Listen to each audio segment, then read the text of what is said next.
When you talk about the Western Balkans, we talk about 6 countries. If you consider Albania, which doesn't have coal thermal power plants, then it comes down to the 4 countries which, to a certain extent, more and less depend on the production of electricity from the coal. Especially heavily dependence of coal is present in Bosnia and Herzegovina, Serbia, and Kosovo. There is a coal-based production in Montenegro. That's only one thermal power plant, and the government of Montenegro have decided that they are not going to build a new one. They will do modernization or reconstruction in order to comply with the LCPD or IED directive. So in our circles, Montenegro direction regarding the future of the coal usage is more or less clear. A similar situation is in Northern Macedonia, where they also closed one of the thermal power plants, and the other one will be either reconstructed or phased out in the next 1 or 2 decades. So if you consider the coal in the region, then it's Serbia, Bosnia and Herzegovina, and Kosovo. Kosovo very much reliant on coal. Basically, it's more than 90% of electricity produced and consumed in Kosovo. And Bosnia and Herzegovina and Serbia also very much dependent on the production from the very old, rather old thermal power plants, where the specific of Bosnia and Herzegovina is that there is one new built plant in 2016, and the specific of Bosnia and Herzegovina is that Bosnia and Herzegovina is an exporter of electricity. So if we really go down to the balance, we are exporting electricity from coal. So the situation on the global aspects is something like it was 10 years or 15 years ago in coal-dependent countries like Poland, Czech Republic, and Germany, or more recently like in Romania, Bulgaria, and Greece. Discussion that has happened and the processes that started in the EU, which is called phase out and just transition, is something which is not the subject yet in the region, even though the economic pressure on the coal sector and thermal power sector is already very much seen. The project that I mentioned showed that experts in the region expected that 2 factors will be very important for the future of coal or for the future of power system. One is economic. The falling prices of wind and solar are putting pressure on the market. It will be very, very challenging for Bosnia and Herzegovina because it's exporting electricity. And the second one is the political agenda of European Union within the framework of Paris Climate Agreement and within the framework of the expected national energy and climate plans strategies that we are supposed to submit next year. If you ask me about the economics of the existing plants, it's very poor. It's heavily subsidized, and there was a study commissioned by the energy community 2 years ago about subsidies in the coal sector for the Western Balkans and Ukraine. I know that the study is being updated, and many subsidies are present in the sector, which shows that it's already not economically viable at the moment without CO2 prices, without any taxation of CO2. So to conclude, it's getting down to the point where political decision makers in the region will have to make decisions about the future, next 20 to 30 years. But in a very, very dramatic situation, expecting that maybe for Bosnia and Herzegovina, especially challenging will be if European Union decides to introduce carbon border and adjustment mechanism next year. So if something is not done in the process of developing NECPs. I only could say that experts that are coordinating in the region, and we do have a group of experts who are coordinating in the regions, are respecting the situation of the perfect storm, which means very complex and probably uncontrollable socio-economic consequences.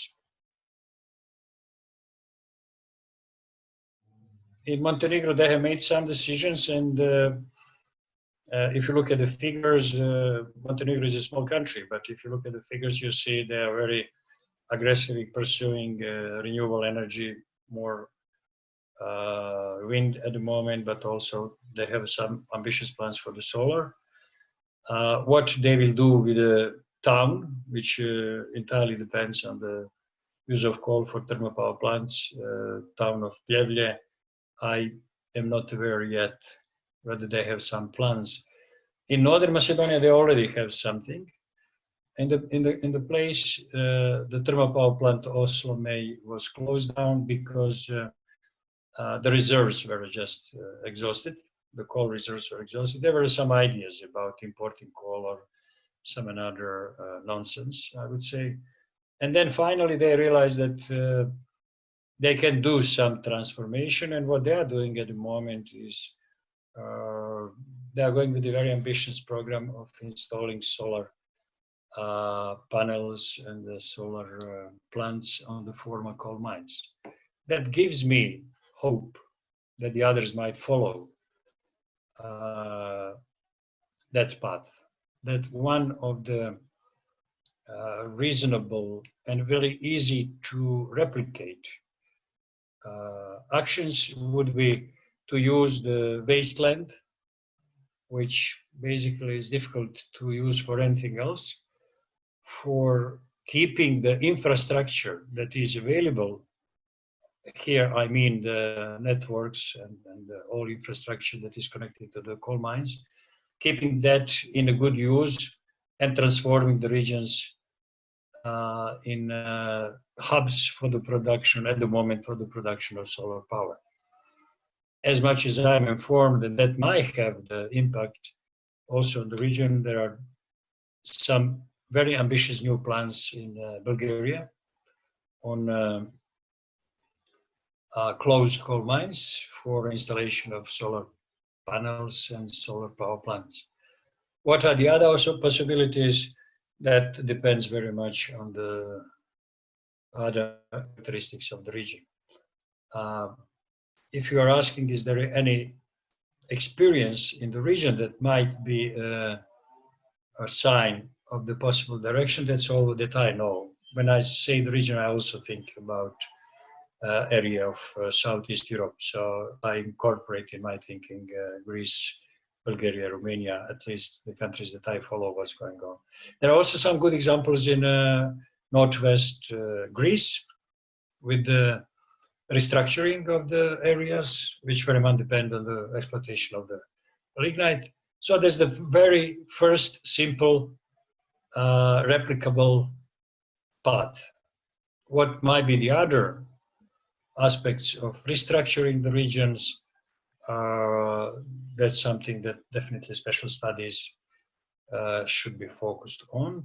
And as much as I know, there are already two initiatives which are relevant for the region. The first one is the initiative from the European Union to establish Secretariat for Coal Regions in Transition for the Western Balkans and Ukraine, which will be dedicated institutional presence in Brussels and play the role of connecting the Brussels with the region. And also, as much as I know, in Bosnia and Herzegovina, the World Bank is also active in designing the pilot project for restructuring and transitioning some of the coal mines or underground facilities for coal exploitation, mainly connecting regions with similar regions in the case of Bosnia and Herzegovina and Poland, which is exchange of the best practice, but also probably in the second phase, providing also some soft loans and maybe grants. So what is needed for the region, if you really want to see the Western Balkans joining the EU Green Deal and joining open European Union green agenda for the Western Balkans, are definitely programs of coal regions in transition. Definitely. That should be very important component of the whole energy transition in the region. The mandate of Energy Community Secretariat was liberalization of the market and not necessarily the climate aspect. We have to see whether it will change in November when there is a meeting of the ministers from the region, whether the idea of European Commission to widen the mandate of Energy Community to climate area, not just to energy and the liberalization area, will take the place. So far it was transposition of acquis, and it was seen as something imposing on the region. Investments were very rare. Private investments were almost not existent because of the complexity of the situation and the high risk. So how I see the future? First, strong political commitment from the European Union that they would like to see Western Balkans to be part of the EU Green Deal. It seems that this is coming through the EU Green Agenda, even in financial terms, which is always important to have in mind, with the promise of substantial part of 9 billion euros of grants and 20 billion euros in guarantees for a green deal or for green investments. Where the money will go, we still have to see, and how it will be supporting private investments, because the guarantees are only there to support the private investments. So determination that the door is really open, situation similar to countries which also depend on the support from the Brussels, like Greece, Bulgaria, and Romania. Of course, not in the same extent because we are not members. And then understanding, both in Brussels or in the capitals, especially in Central Europe and in the region, that this could be a win-win game, that this could be win-win change. A group of experts have analyzed what could be the positive effect of decarbonizing the Western Balkans, not just in terms of CO2 emissions. If we really carefully manage the transition, the Western Balkans hydropower plants, very flexible storage power plants, could be relieved of the base load, could be relieved of supplying the domestic consumption. They could play the role of providing flexibility, of providing mid-term and long-term flexibility, not only for the region of the Western Balkans, but also for the region of Central Europe, which lacks that sort of resources. So if I may just make a comparison, there is a potential, at the moment just the potential, that the Western Balkans will become something like the Nordic countries for the northwest of European Union, that they can become the source of the flexibility for Central Europe.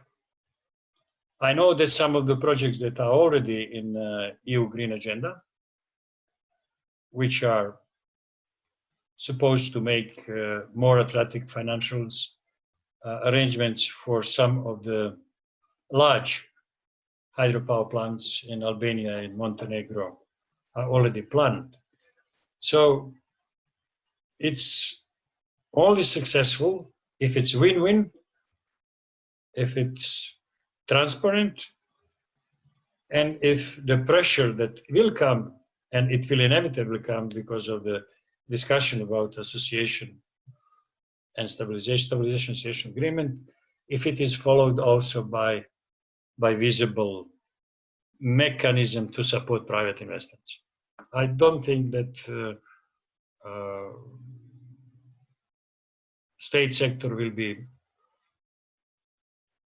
first one to jump into this challenge. So apart from the money that I mentioned in the form of grants, I am very much interested to see how these guarantees will be designed, because the real problem for the energy transition in the region is the high cost of the capital. Not to mention the studies, you have very high cost of the capital also in Greece and in Bulgaria and Romania compared to Netherlands and Germany for the same technology. So that's a smart approach to make the framework available to decrease the risk and at the same time to spur private investments, both local and international, because both local and international investors have to get money from the banks. And above all, we are talking about the clean energy for all Europeans package, the fourth package. The third package have not been fully implemented in the region, even some aspects of the second package. So what we are talking is a power system which is based on a very high share of variable wind and solar. That is not possible to integrate without organized, fluent, connected market and connected operation and control of power systems. And as much as I know, something is happening at least in the second part, where transmission system operators are already close to get connections and to be integrated in different programs of European Union, which decrease the cost of balancing, decrease the cost of uncertainty for the private investors, which at the moment they cannot really calculate. So when they calculate, they put really very high risk, and then the cost of the projects are really skyrocketing.